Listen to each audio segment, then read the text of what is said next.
Peradaban Mesir kuno, yang berkembang di sepanjang Sungai Nil sejak sekitar 3100 sebelum Masehi, secara tradisional dipisahkan menjadi beberapa periode utama untuk memudahkan pemahaman dinamika politik, budaya, dan arsitekturnya.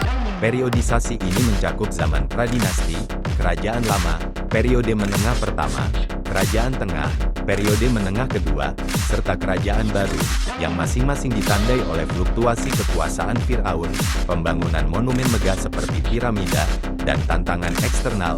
Untuk lebih memahaminya, simak hingga akhir materi ini, hanya di Humaniora. Perkembangan peradaban Mesir kuno berpusat di daerah hilir Sungai Nil, yang dibagi kronologi sejarahnya berdasarkan stabilitas politik, dinasti Firaun, dan pencapaian budaya, yang umumnya mencakup periode kerajaan stabil bergantian dengan masa transisi atau kemunduran. Manetho, seorang pendeta Mesir dari Sebenitos, pada abad ketiga sebelum Masehi, menulis karya yang berjudul Aegyptiaca, atau Sejarah Mesir, membagi sejarah Mesir kuno menjadi 30 dinasti penguasa, mulai dari Menes hingga Mesir di bawah kekuasaan Alexander Agung. Pembagian ini menjadi dasar utama sistem periodisasi modern, dan kemudian distrukturisasi oleh sejarawan modern sekitar abad 19 hingga 20 Masehi. Penjelasan periodisasi utama Mesir kuno akan diuraikan dalam penjelasan berikut. 1. Periode Pradinasti, sebelum tahun 3100 sebelum Masehi. Periode Pradinasti merupakan masa awal perkembangan masyarakat di lembah Sungai Nil sebelum penyatuan Mesir oleh Raja Menes. Pada periode ini, iklim Mesir lebih subur dengan sabana berhutan, dan masyarakat beralih dari berburu ke pertanian serta peternakan melalui irigasi awal dengan bukti kanal irigasi. Munculnya beberapa kebudayaan menandai awal perkembangan Mesir kuno, seperti budaya Badari, yang merupakan salah satu budaya Neolitik awal di Mesir Hulu, sekitar 4500 hingga 4000 sebelum Masehi, dengan keramik halus, peralatan batu, tembaga, serta barang pribadi seperti sisir serta manik-manik. Kemudian diikuti oleh budaya Amratian, yang juga dikenal sebagai Nakada pertama, sekitar 4000 hingga 3500 sebelum Masehi, merupakan fase lanjutan dari budaya Badari di Mesir Hulu. Budaya ini terkenal dengan tembikar bergaris bergelombang, atau wafi handle pottery, berwarna merah hitam dengan motif geometris atau hewan, serta perkembangan patung kecil dari tanah liat dan gading, yang menunjukkan representasi manusia awal. Kebudayaan Nakada pertama, terdapat bukti kontak perdagangan dengan Nubia dan Levan yang membawa impor batu obsidian dan tembaga, muncul peralatan batu yang lebih halus dan senjata tembaga. Makam oval dengan barang kubur sederhana seperti vas keramik dan perhiasan menandakan keyakinan akhirat yang berkembang. Setelah itu, berkembang budaya Gerzean, yang dikenal juga dengan budaya Nakoda kedua, sekitar 3500 hingga 3200 sebelum Masehi. Budaya ini menunjukkan ekspansi wilayah ke utara, sekitar sungai Delta Nil, dan selatan, sekitar Nubia, dengan kemajuan teknologi, perdagangan, dan stratifikasi sosial yang menandai munculnya elit penguasa awal. Periode ini ditandai dengan munculnya pemukiman urban awal dengan pengrajin khusus dan simbol kekuasaan seperti kapak perang, atau macehet. Periode ini produksi tembaga meningkat untuk perhiasan, kapak, serta pisau, sedangkan emas dan perak untuk perhiasan, termasuk berkembangnya perdagangan obsidian dari Levan, tembikar marl bergaya baru dengan lukisan coklat ochre pada dasar krem, motif geometris, segitiga, spiral, garis bergelombang, merupakan salah satu ciri budaya Nakoda kedua. Prosesi pemakaman, termasuk Pain Tomb, di Hierakonpolis dengan mural religius, dengan makam bervariasi dari lubang sederhana hingga rektangular dengan partisi bata lumpur, peti kayu, dan kain pembungkus jenazah. Pada periode budaya Nakoda kedua, sudah terlihat konflik antar kota, seperti Abydos dengan Hierakonpolis, yang berujung penyatuan Mesir, yang terjadi pada budaya Nakoda ketiga, yaitu antara 3200 hingga 3000 sebelum Masehi, yang juga disebut periode protodinastik, merupakan fase akhir budaya Nakoda di Mesir Hulu yang menandai transisi menuju dinasti awal. Periode ini ditandai oleh konsolidasi kekuasaan awal di pusat, seperti Hierakonpolis dan Abydos. Setelah itu kemunculan hieroglif awal, pada narasi grafis palet, seperti palet Narmer, yang diperkirakan berasal dari abad ke-31 sebelum Masehi, produksi tembikar mulai dicat dengan vas batu berkualitas tinggi, pelat kosmetik, serta mulai terlihat glasir keramik bening. 2. Periode dinasti awal, sekitar 3100 hingga 2686 sebelum Masehi. Periode ini menandai penyatuan Mesir Hulu dan Hilir, sering dikaitkan dengan Raja Narmer atau Menes, yang mendirikan ibu kota di Memphis, untuk mengontrol wilayah delta yang subur. Penyatuan ini terlihat dalam pelat Narmer, atau Narmer Palette, yang berasal sekitar abad ke-31 sebelum Masehi.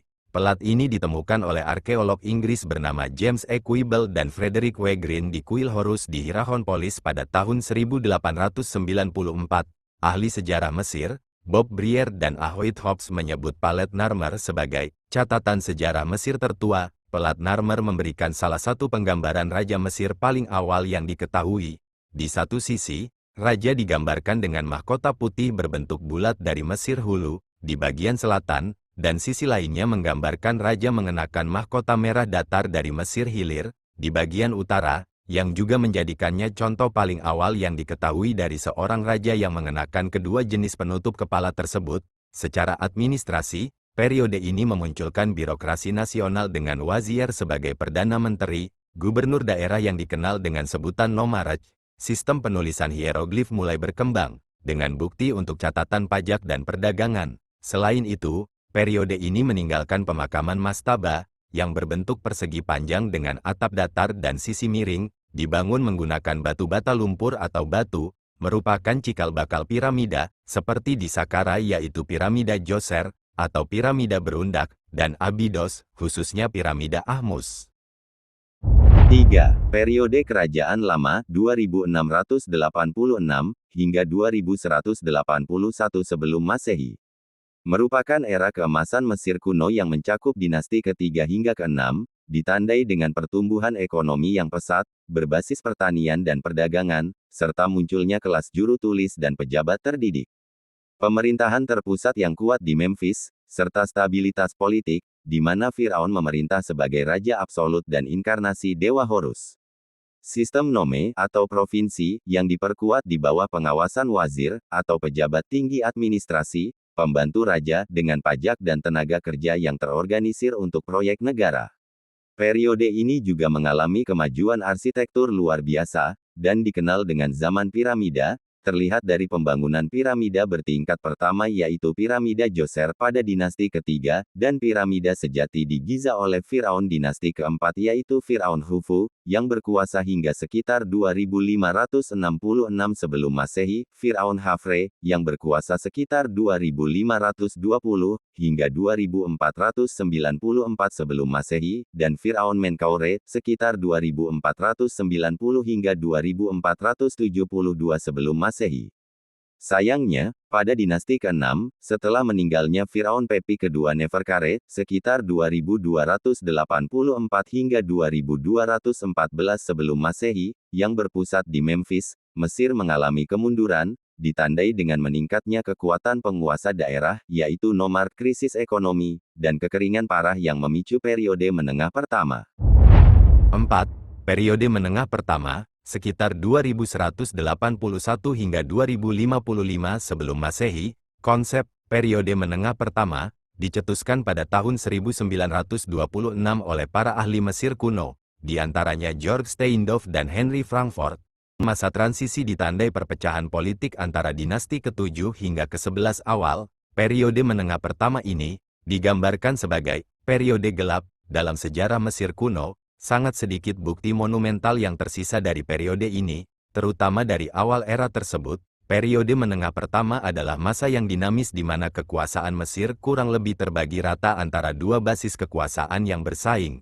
Salah satu basis tersebut berada di Herakleopolis di Mesir Hilir, sebuah kota di selatan wilayah Fayyum, dan yang lainnya berada di Tebes, di Mesir Hulu. Diyakini bahwa selama masa itu, kuil-kuil dijarah dan dinodai, karya seni dirusak, dan patung-patung raja dihancurkan atau dirusak sebagai akibat dari kekacauan politik yang diperkirakan terjadi. Di akhir periode, Raja Tebes, yaitu Mentuhotep II, sekitar 2046 hingga 1995 sebelum Masehi, berhasil mengalahkan Herakleopolis dan menyatukan kembali Mesir, menandai awal kerajaan tengah.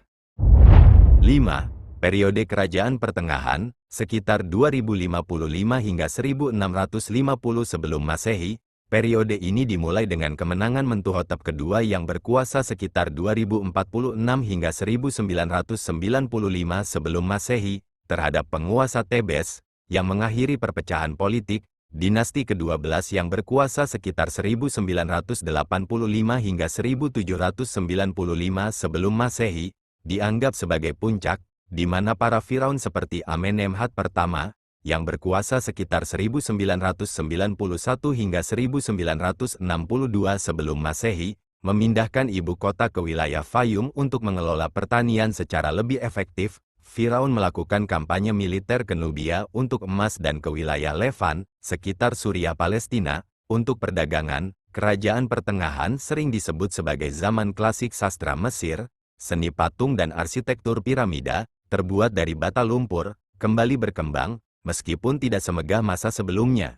Dewa Osiris yang dikenal sebagai dewa dunia bawah, atau alam baka, kematian, kebangkitan, kesuburan, dan pertanian, menjadi dewa populer yang utama. Firaun pada masa ini tidak lagi dipandang sebagai raja dewa absolut seperti di kerajaan lama, melainkan sebagai gembala rakyat, yang fokus pada kesejahteraan sosial dan pembangunan infrastruktur. Di akhir periode, kekuatan pusat mulai melemah pada dinasti ke-13, yang menyebabkan imigran dari Asia, dikenal sebagai bangsa Hyksos, di delta timur laut tumbuh menjadi kekuatan dominan, mengakhiri era ini dan memasuki periode menengah kedua sekitar 1650 sebelum Masehi.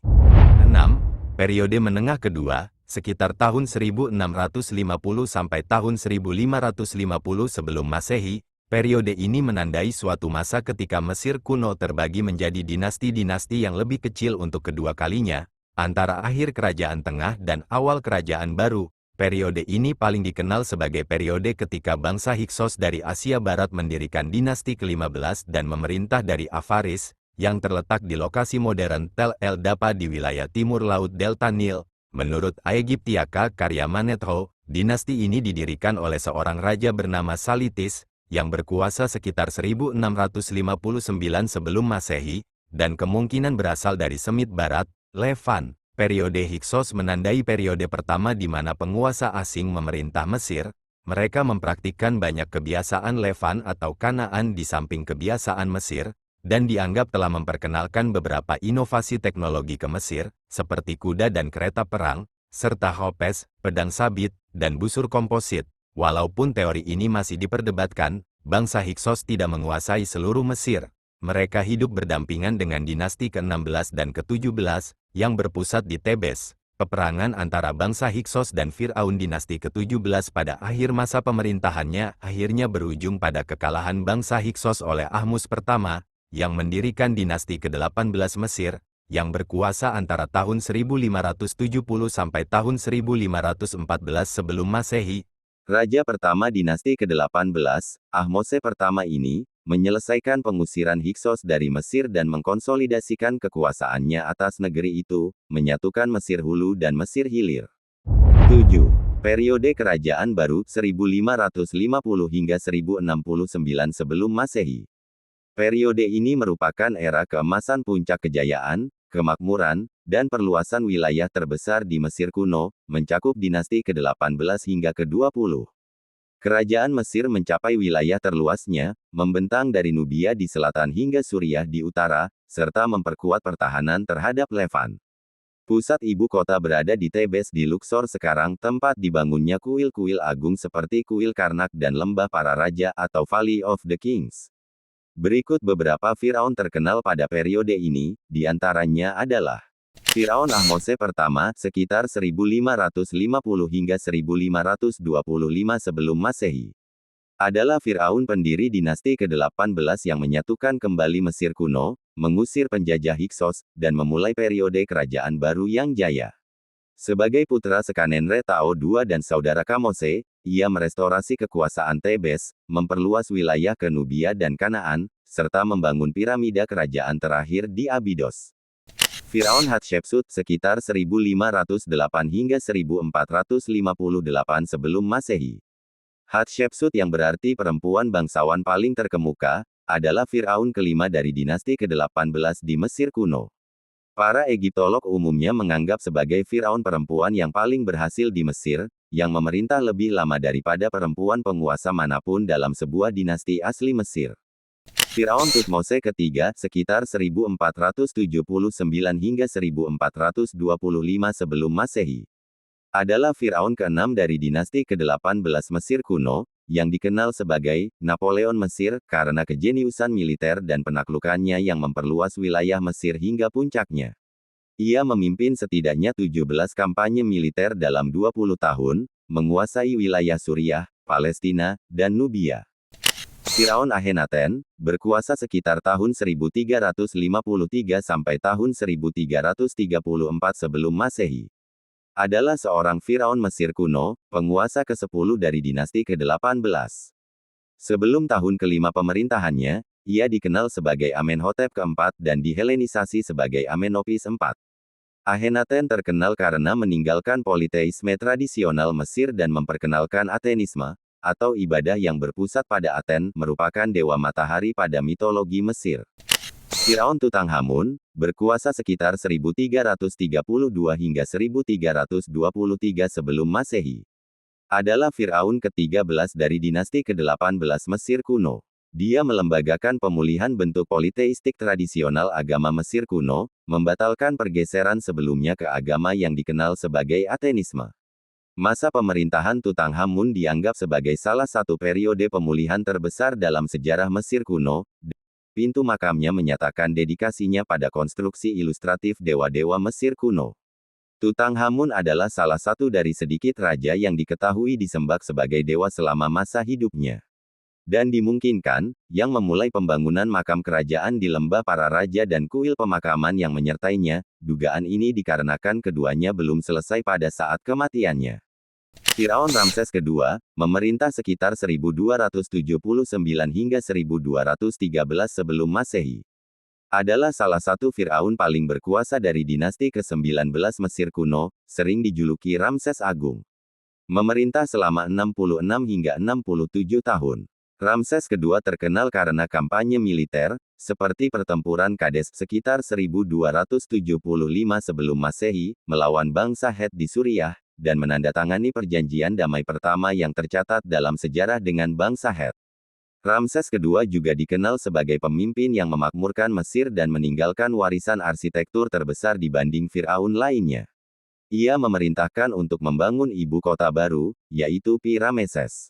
Selain itu, proyek pembangunan dua kuil di Abu Simbel dan kompleks pemakaman Ramesem, dinasti ke-19 dan dinasti ke-20 selanjutnya bersama-sama membentuk suatu era yang dikenal sebagai periode Rameside.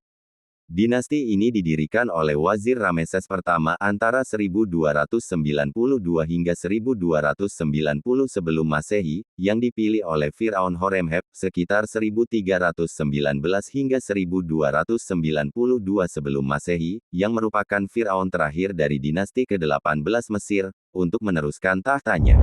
Periode menengah ketiga sekitar 1069 hingga 664 sebelum Masehi. Periode ini merupakan masa kemunduran politik dan perpecahan yang ditandai dengan pemerintahan dinasti ke-21 hingga ke-25, di mana Mesir kehilangan kesatuan sentral setelah runtuhnya kerajaan baru. Setelah kematian Firaun Ramses ke-11, sekitar 1078 sebelum Masehi, Mesir terpecah menjadi negara-negara kecil dengan penguasa lokal, di mana pusat kekuasaan sering beralih antara Tanis di utara dan Tebes di selatan. Selain itu, periode ini juga ditandai dengan invasi oleh penguasa Libya kuno yang didirikan oleh Sosheng pertama, sekitar 943 hingga 922 sebelum Masehi, berasal dari keturunan Meswes, dari Berber, yang dikenal dengan dinasti Bubastite. Penguasaan terhadap Mesir dari luar ini juga dikenal dengan dinasti ke-22. Setelah itu, pada dinasti ke-25, Mesir dikuasai oleh penguasa yang berasal dari luar Mesir, dan dikenal sebagai dinasti Kusite, atau dikenal pula dengan sebutan Firaun Hitam, karena berasal dari bangsa Kus, Sudan, yang berkulit hitam. Kekuasaannya berlangsung antara tahun 760 hingga 656 sebelum Masehi, berikut uraiannya. Penguasaan dinasti Kusaid ini dimulai dari kasta, sekitar tahun 760 hingga 747 sebelum Masehi, yang diakui sebagai raja pertama dari garis keturunan Nubia yang memerintah sebagai Firaun, memperluas kekuasaan Nubia ke Tebes secara damai saat Mesir tidak stabil, menjadikannya pelopor bagi anaknya, Piye, yang kemudian menguasai seluruh Mesir. Piye atau dikenal pula Pianhi, sekitar 744 hingga 714 sebelum Masehi, adalah Raja Kusite kuno dari Napata, Nubia, atau Sudan modern putra Raja Kasta. Dia dipandang sebagai pembebas yang menghidupkan kembali tradisi, budaya, dan pemujaan Dewa Amun-Ra yang sempat luntur akibat penguasa lokal yang korup. Berbeda dengan ayahnya, Piye meluncurkan kampanye militer dari Nubia ke utara, mengalahkan berbagai pemimpin lokal, dan menguasai lembah Nil hingga Laut Mediterania. Kisah penaklukannya didokumentasikan dalam stela atau prasasti kemenangan yang terkenal di Gebel Barkal.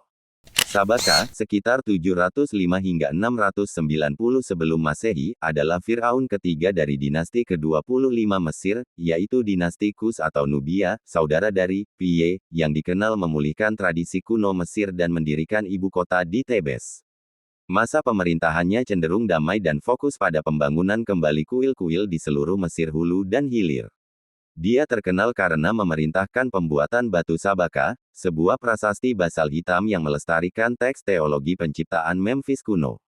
Artefak ini merupakan salinan teks keagamaan lama yang diselamatkan oleh Sabaka dari dokumen yang dimakan rayap. Batu tersebut memuat ajaran Memphis tentang Ptah, sang pencipta. Taharka memerintah Mesir antara 690 hingga 664 sebelum Masehi merupakan putra Raja Piye. Dia dikenal sebagai raja yang produktif dalam hal pembangunan, termasuk membangun monumen di seluruh Mesir dan Nubia, seperti kuil Amun-Re di Kawa dan kolom besar di Karnak. Ketika invasi Asyur pertama yang dipimpin oleh Esarhadon, sekitar 681 hingga 669 sebelum Masehi, Taharka memimpin perlawanan, dan memukul mundur Asyur pada 674 sebelum Masehi. 3 tahun kemudian, yaitu tahun 671 sebelum Masehi, Esarhadon kembali dengan pasukan yang lebih besar, menaklukkan Memphis, dan menawan keluarga kerajaannya. Sedangkan Taharka melarikan diri ke selatan. Di saat ini, Raja Esarhadon meninggal dan digantikan putranya yang bernama Asyurbanipal, sekitar 668 hingga 627 sebelum Masehi, melanjutkan peperangan dengan Mesir hingga Taharka meninggal sekitar tahun 664 sebelum Masehi. Wahibreb Samtik pertama, sekitar 664 hingga 610 sebelum Masehi. Dari dinasti ke-26, berhasil menyatukan kembali Mesir, pada tahun ke-9 pemerintahannya, sekitar 656 SM, dengan menaklukkan Tebes, sekaligus mengakhiri sisa-sisa kekuasaan Nubia, dinasti ke-25. Awalnya dia adalah satu-satunya pemimpin yang tunduk, dan oleh Asyurbanipal dari Kekaisaran Neo-Asyur dijadikan sebagai penguasa di Sais, kemudian Psamtik pertama memanfaatkan penurunan kekuatan Asyur untuk memerdekakan Mesir dari pengaruh mereka. Untuk memperkuat militernya, dia merekrut tentara bayaran dari Yunani, Karia, dan Libya, membantu melawan penguasa lokal dan menjaga perbatasan. Pemerintahan Psamtik pertama ditandai dengan Renaissance Sais, atau kebangkitan seni dan budaya Mesir, menghidupkan kembali tradisi, gaya, dan nilai-nilai dari masa kerajaan lama, sekitar 2575 hingga 2130 sebelum Masehi. Dia mendorong perdagangan dan memberikan sumbangan tanah besar kepada kuil-kuil, yang menstabilkan ekonomi Mesir. 9. Periode akhir, sekitar 664 hingga 332 sebelum Masehi, ketika bangsa Asyur mundur setelah invasi terakhir mereka pada tahun 664 sebelum Masehi, Mesir berada di tangan Raja-Raja Said, meskipun sebenarnya baru pada tahun 656 sebelum Masehi penguasa Said, Psamtik pertama, mampu menegaskan kembali kendali atas wilayah selatan negara itu, yang didominasi oleh Tebes. Selama 130 tahun berikutnya, Mesir menikmati keuntungan dari pemerintahan oleh satu keluarga yang kuat, yaitu dinasti 26. Salah satu ciri penting dari periode akhir, adalah keragaman praktik keagamaan yang tampak dalam prasasti dan peninggalan material. Keragaman pada periode akhir Mesir, sekitar 664 hingga 332 sebelum Masehi, ditandai dengan keberadaan pemukim Yunani di Naukratis dan adopsi gaya artistik baru yang dipadukan dengan tradisi tradisional, peningkatan kultus hewan seperti burung ibis, kucing, buaya, dan pengaruh budaya asing, seperti Yunani maupun Persia. Selain itu, pemujaan Osiris, Isis, dan Horus tetap kuat meskipun terjadi perubahan politik terkait praktik pemakaman, penggunaan peti mati dan naskah pemakaman yang semakin rinci. Hal ini terlihat pada temuan, termasuk Book of the Dead, merupakan kumpulan sekitar 190 mantra, doa, dan panduan magis pada gulungan papirus yang digunakan mulai sekitar 1550 hingga 50 sebelum Masehi, untuk membantu jiwa menavigasi dunia bawah, melewati bahaya, dan mencapai kehidupan abadi. Disebut juga, mantra untuk keluar di siang hari. Teks ini ditulis dalam hieroglif dan sering disertai ilustrasi. 10. Periode Ptolemaik, Romawi sekitar 332 hingga 30 sebelum Masehi. Adalah sebuah negara Yunani kuno yang berpusat di Mesir selama periode Helenistik. Kerajaan ini didirikan sekitar tahun 305 sebelum Masehi oleh Jenderal Yunani Makedonia, bernama Ptolemy pertama Soter, sekitar 305, hingga Januari tahun 282 sebelum Masehi, merupakan seorang sahabat Alexander Agung. Mesir diperintah oleh dinasti Ptolemaik hingga kematian Kleopatra ke-7 yang merupakan keturunan dari pendiri wangsanya, Ptolemaios pertama Soter, pada tahun 30 sebelum Masehi. Berkuasa selama hampir 3 abad, dinasti Ptolemaik adalah dinasti terpanjang dan terakhir di Mesir kuno, yang menandai era sinkretisme agama dan budaya yang berbeda antara budaya Yunani dan Mesir. Salah satu contohnya adalah penyembahan dewa Serapis, gabungan budaya Yunani dan Mesir. Dewa ini menggabungkan atribut dewa Osiris dan dewa banteng Apis yaitu dewa kepercayaan Mesir, dengan dewa Zeus dan dewa Hades yaitu dewa kepercayaan Yunani, sering digambarkan sebagai sosok berjanggut dengan modius atau keranjang pengukur biji-bijian di kepalanya. Terima kasih telah menyimak materi ini hingga akhir, ikuti terus channel ini.